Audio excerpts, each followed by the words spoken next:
So welcome to your Mental Health Matters. This is our Season 3, Episode 3. We're doing things a little bit different now. We're just mixing it up a bit for 10-minute segments.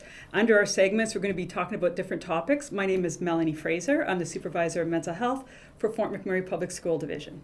And my name is Erin Martins-Walsh, and I am the Counseling Consultant for Fort McMurray Catholic Schools. And I'm Joni Stride, and I'm the counselor at Frank Sprague High School. And again, welcome. So our first podcast is going to be about 10 minutes in length, and we're going to be talking about Pink Shirt Day, right? You can see the pink shirts here. So in 2007 in Nova Scotia, there was an individual, a student going to school, who wore a pink shirt, and he was bullied at school. And a couple of grade 12 students took exception to that, as they should. And they decided when they went home that they were going to order some t-shirts, 50 in total actually, pink t-shirts, and to get all their friends to wear it the next day in support of this student, which I think is an incredible thing. When they got to school the next day, everyone was wearing pink shirts over and above. So it actually really took, really caught, some life in it. And ever since then, we in our school divisions, we across Canada, everywhere I know of, we celebrate Pink Shirt Day to recognize that we have no tolerance for bullying. And this is our way of showing that piece of it. So we're going to be going into some details, and we'll be talking about some of it in our schools. Okay? Definitely. So I think as a good starting point is to sort of define bullying, right? And clarify what exactly that means, because I feel as though that term kind of gets used not always in the most appropriate senses of things, to just really clarify what that means. And so according to the School Act, that they provide a nice definition for us to use as our reference point. So it's repeated and hostile or demeaning behavior by an individual in the school community where the behavior is intended to cause harm, fear, or distress to one or more individuals in the school community. And so this could be psychological in nature, as well as potentially damaging to an individual's reputation. So it can take different forms, such as physical, which is the pushing and hitting, kind of what we know it to be, verbal, name-calling, threats, social, where there's exclusion or rumors that are being spread, and then cyber as well, right? So the online social bullying. medias, yes. Mm-hmm. Yeah, So we're seeing a lot of that in high school now. All the time. It's one of the bigger ones, right? Definitely, right? And that becomes tricky, right? It With does. the social media and the technology, and tricky for individuals because you can't get away from it, right? And That the we're anonymity that connected. can happen, because they could go online and say things online and not have the proper screen name, so you can't trace who's doing the bullying. Yes, Mhm. yes, definitely, right? And I think that, so keeping that definition in mind when we're talking about bullying, right? That it's very intentional in nature and it's meant to cause harm to somebody. That is the goal of the actions, I suppose, right? Whereas sometimes I think it gets confused with conflict, Yes. where conflict is a part of our lives, right? That we have conflict every day, right? Where, children and their peers, there's times where there's conflict because they don't agree over something, right? That they have a disagreement over whatever the case may be. And so, and us as adults as well have conflict, right? And there's nothing wrong with conflict. But it's not because- necessarily bullying. Yes, Yeah. right? That it's more, you can see how it can be viewed as being more two-sided, Yeah. right? That an individual, that they're kind of going a back and forth in a sense, right? That,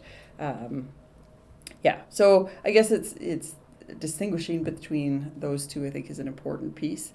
I think of an elementary school, an example would be like soccer games at recess. Okay, so I've heard where kids come in and they're saying, well, he's bullying me in the soccer game, like I'm getting hurt, he's pushing me, and it's like, well, let's back it up a little bit here. Yeah. I wonder if this is more conflict, right? You're Yeah. playing a sport that's highly competitive. Somebody may have gotten a little bit too aggressive, but that it wasn't intentional to hurt you. That's It was a right. part of the game in the sense. So I think I think important to clarify that Absolutely. a bit. But if we get back to, I guess, the bullying piece, right? Where I think Joni, you can And provide like us a little bit. the definition of a bully, like Yes. what is a bully? And some people envision like it's this monster, this person that's like so much bigger than you, picking on a little guy. Yeah. it's not always that way. Like, there's little guys picking on the big guys, and what are Yes. the reasons why people bully? And I did a little bit of research on like what are the different categories of a bully and how they can be kind of portrayed in various ways. So there's the saying, hurt people hurt people. Yes. And I think that's a huge one that people like misinterpret, like, oh, he's like always bullying me, but like look at his history, the history of that person, and how they need to be kind of control, like kind of consolidated in a way as well. So it's like the bully and the victim and how they get labeled. Yeah. I don't really like how that kind of No, gets because labeled. the bully and the victim, if you're using that word, is almost interchangeable, because oftentimes the bully has had some things happen. Exactly. Right? Yeah. Yes, and that's what they've learned, right? That they've learned these behaviors Yeah. or these way of treating people from somebody, Mhm. right? Yeah. And a lot of us have heard of Jodi Carrington. Mm-hmm. How she's often said like the people that are hardest to give it to need it the most. Yep. So I think about the bullies in that aspect, like yes, they really need that support and guidance. There's a reason why they're doing what they're doing. Yeah. Yeah, and I think as adults, I think it's helpful to keep that in mind, right? That we look at a situation through that lens rather Yeah. than thinking, this bully, this kid needs to be punished and, Mhm. So true. Exactly. disciplined and Yeah. that sort of thing. That where if you have a bit of a shift on that, you could be a little bit more understanding and empathetic and look at it as this is an opportunity to teach and to grow with a student or a Mhm. child, Yeah. right? Yeah.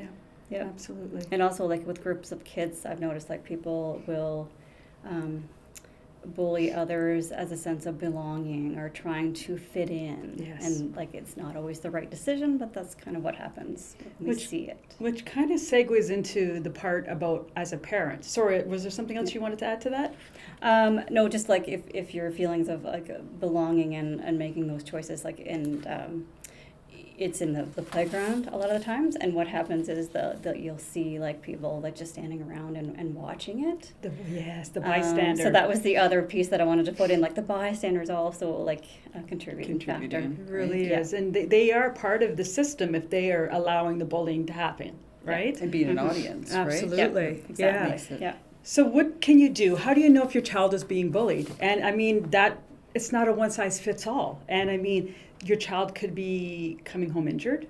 They could be losing possessions because something got lost at school. They may be more withdrawn. They may be exhibiting anxiety or depression.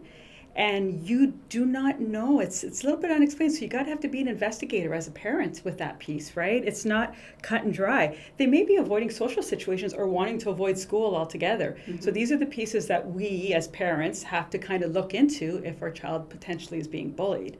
And then for the parent to take that active role of listening and to ask those questions. Yeah.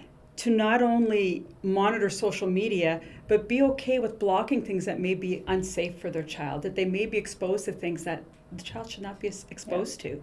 And social media is not a right? It's not something that they need. So if they have to use it properly, parents can watch their social media. So I know we have to wrap up. So we need to move on to the next piece. So yes, if parents feel like they're overwhelmed and they just need that extra support, there's a few community referrals that you can make at your school. Most schools have a counselor, so you can reach out to them in the beginning. There's Canadian Mental Health Association, there's the Hub, and RCMP as well are there to support you. And So then to tag onto that, right? So RCMP in schools, they come into I think most schools in Yeah. Fort McMurray, and they deliver a program called WITS, and it's actually recognized. It started in Canada and it's grown to be global at this point. And so it's this idea, quite simply, of and it's meant to be like a conflict resolution type of like a framework for kids to follow, for adults to follow, and then it can be consistent, right? So WITS quite simply is walk away, ignore, talk it out, and seek help. And doing those things in that order can be really effective, right? Yeah. So if you're coaching your child, if there is a problem on the playground or wherever it may be, that this could be something you can ask them, did you use your WITS? Yeah. Because we do have RCMP members and other community leaders that are coming into the schools through storybooks, Teaching they're these teaching lessons. and delivering this message. Yeah. Delivering this message, right? So, ask your kids about their wits. Have they used their wits? And so, at the end of the day, I guess all of this with the pink shirt, Yep. it started in Nova Scotia, and now it's grown to be a global event, very much grassroots in nature. And here we are talking about it, acknowledging it, Yeah. and having discussions. And that was the whole intent behind it, right? To provide education to people about bullying awareness, as well as to promote kindness and inclusion, right? Absolutely. And so why are we doing this today? Because Your mental health matters. your mental health matters.